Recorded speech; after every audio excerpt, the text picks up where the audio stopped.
नमस्कार विद्यार्थियों। आज हम भौतिक भूगोल में वायुदाब तथा पवन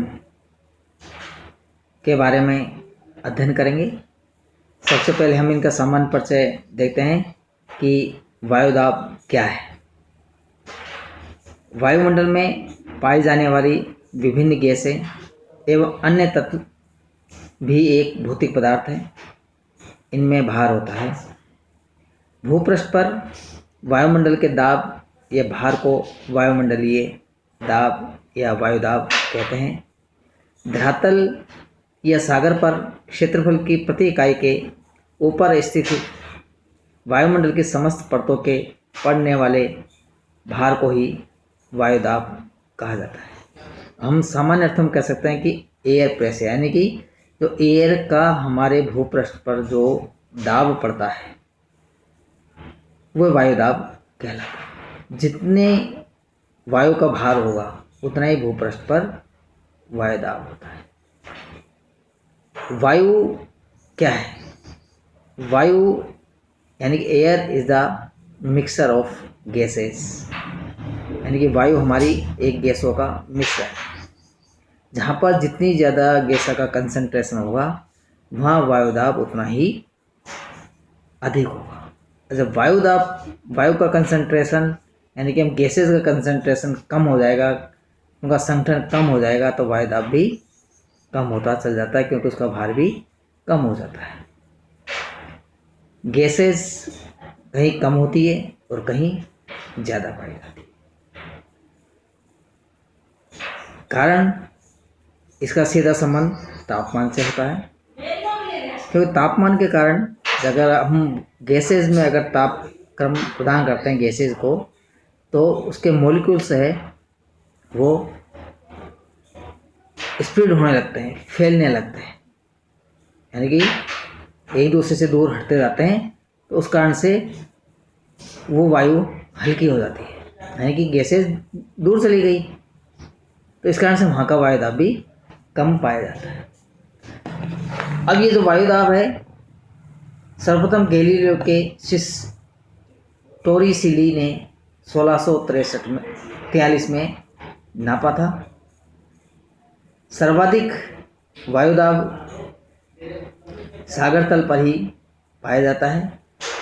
यहाँ पर 1 वर्ग इंच क्षेत्र पर 14.7 पौंड, या यूँ हम कहें कि प्रति वर्ग सेंटीमीटर 1 किलोग्राम का भार होता है। वायुदाब के मापन के लिए इंच, सेंटीमीटर अथवा मिलीबार का प्रयोग किया जाता है। वायुदाब मापने के लिए वायुदाब मापी यंत्र का प्रयोग किया जाता है, जिसे 14 बैरोमीटर या एनीराइड बैरोमीटर भी कहा जाता है। वायुदाब सब जगह एक जैसा नहीं मिलता है। कहीं पर वायुदाब कम पाया जाता है और कहीं पर अधिक पाया जाता है। साथ ही हम कहना चाहेंगे कि वायुदाब तथा तापक्रम में विपरीत संबंध होता है। जहाँ पर तापक्रम अधिक होता है वहाँ पर वायुदाब कम पाया जाता है, और तापक्रम कम होने पर वायुदाब अधिक पाया जाता है। यानी कि सब जगह एक जैसा वायुदाब नहीं पाया जाता है। उसका वितरण भूपृष्ठ पर समान नहीं है, कहीं स्थिर भी नहीं रहता है। इसलिए हमें ढूंढना पड़ेगा कि ऐसा क्यों होता है, यानी कि कोई कारक ऐसे हैं जो कि वायुदाब को प्रभावित करते हैं। इनमें से 5 कारक हैं जो कि वायुदाब को प्रभावित करते हैं, परंतु सामान्य रूप से 2-3 कारक ही ऐसे हैं जिस कारण से वायुदाब ज़्यादा प्रभावित होता है। बेसिकली वायुदाब तापक्रम के ऊपर ही निर्भर करता है, यदि हम लोकल परिस्थितियों को छोड़ दें तो। इनमें है पहला तापक्रम, दूसरा आर्द्रता, तीसरा ऊंचाई, चौथा पृथ्वी की दैनिक गति और 5वां वायुदाब का दैनिक परिवर्तन। हम इस चित्र को देखते हैं तो हमें मालूम चलता है कि भूपृष्ठ के विभिन्न अक्षांशों पर वायुदाब अलग अलग पाया जाता है। इसके कारण से क्योंकि ये ऐसी कुछ अक्षांशों के आधार पर है ये, क्योंकि अक्षांश रेखाओं से तापमान डायरेक्ट प्रभावित होता है, क्योंकि हमारी पृथ्वी सूर्य के चारों ओर चक्कर लगाती है, अपने अक्ष पर 23.5 डिग्री झुकी रहती है। इस कारण से जो रिवोल्यूशन होता है, एक तो पृथ्वी का घूर्णन है, दूसरा पृथ्वी का रिवोल्यूशन है, पृथ्वी की दैनिक गति है और वार्षिक गति है। उसी कारण से वायुदाब इस तरह से पाया जाता है कि स्थायी वायुदाब की पेटियाँ बन गई है।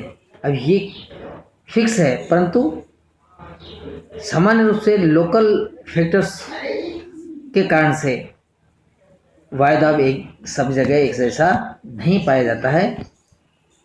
उसके हमने अभी कारण बताए। हम इनमें से सबसे पहले कारण लेते हैं तापक्रम। तापमान एवं वायुदाब में विशेष निकट का संबंध है। अधिक तापमान पाकर वायु भी आकार में फैलती है और हल्की होकर के ऊपर उठती है।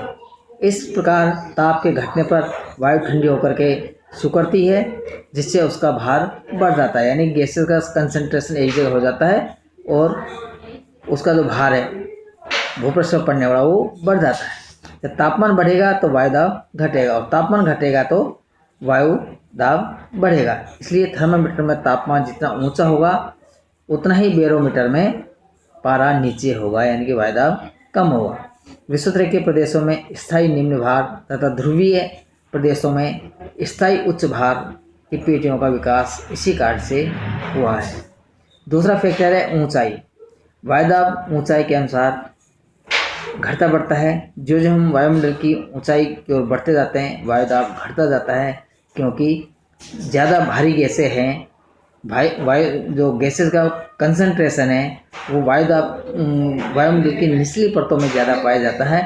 इस कारण वहाँ पर वायुदाब अधिक होता है। परंतु जैसे जैसे हम ऊंचाई की ओर जाएंगे, ऊपर जाते समय जो भारी गैसें हैं उनका कंसंट्रेशन कम होता जाता है और हल्की गैसें ऊपर पाई जाती है। इस कारण से वायुदाब भी कम होता जाता है।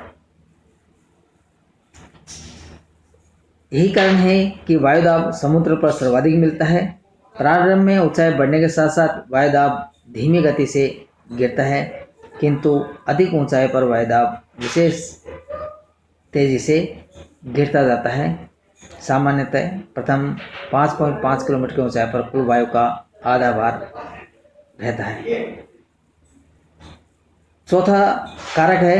तीसरा कारक है आर्द्रता। आर्द्रता युक्त वायु हल्की होती है, अतः वायु में जितनी जलवाष्प या नमी उपस्थित होगी वायु उतनी ही हल्की होगी एवं उसका दाब भी कम होगा। शुष्क वायु में आर्द्र वायु की तुलना में भार अधिक होता है।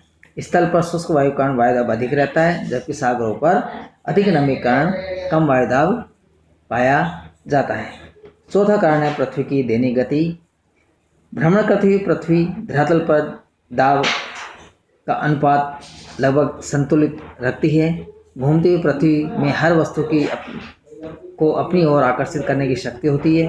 उदाहरण के लिए भूमध्य रेखा पर अधिक गर्म हवाएं ऊपर उठकर ठंडी होकर 30 डिग्री से 45 डिग्री अक्षांशों पर नीचे उतरती है एवं उपध्रुवीय क्षेत्रों में भी पवनें मध्यवर्ती उच्च अक्षांशों से नीचे उतरती है। इस प्रकार इन मध्यवर्ती अक्षांशों में वायुमंडलीय उच्च दाब रहता है। पांचवा कारक है वायुदाब का दैनिक परिवर्तन। दैनिक परिवर्तन का तात्पर्य दिन एवं रात्रि के समय वायुमंडलीय दाब में क्या परिवर्तन होते हैं। दिन के समय स्थल भागों पर निम्न वायुदाब एवं सागर तल पर उसके विपरीत रहता है, जबकि रात के समय सागर तल पर वायुदाब में इससे कम उतार चढ़ाव पाया जाता है। भूमध्य के क्षेत्रों में दैनिक परिवर्तन की गति तेज होती है, जबकि 60 डिग्री उत्तरी और दक्षिण अक्षांशों में ध्रुवों की ओर इसमें कमी पाई जाती है। इस तरह से ये जो 5 कारक हैं वो वायुमंडलीय दाब को प्रभावित करते हैं और ये इसी के अनुसार पवनें चलती है। पवनों के चलने का कारण वायुदाब होता है, तो डायरेक्ट संबंध है वायुदाब और पवनों का। इनका अध्ययन हम आगे पढ़ेंगे। इसके बाद हम पढ़ेंगे वो वायुदाब की पेटियों के बारे में अध्ययन करेंगे। धन्यवाद।